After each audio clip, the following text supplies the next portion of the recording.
কক্সবাজারের পেকুয়ায় মুজিবুর রহমান নামে হাফেজখানার এক শিক্ষকের বিরুদ্ধে এক শিক্ষার্থীর বলাৎকারের অভিযোগ পাওয়া গেছে। বাইক নিয়ে ঘুরতে বের হয়ে যাত্রীবাহী বাসের ধাক্কায় শান্ত সাহা ও তৌফিক হোসেন নামে চট্টগ্রাম প্রকৌশল ও প্রযুক্তি বিশ্ববিদ্যালয়ের 2 শিক্ষার্থী নিহত হয়েছেন।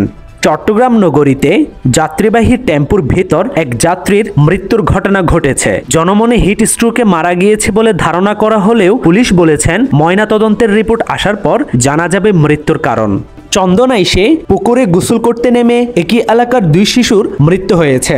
তাদের নাম জান্নাতুল মাওয়া ও আরেকজন নুসরাত জাহান ফারিয়া।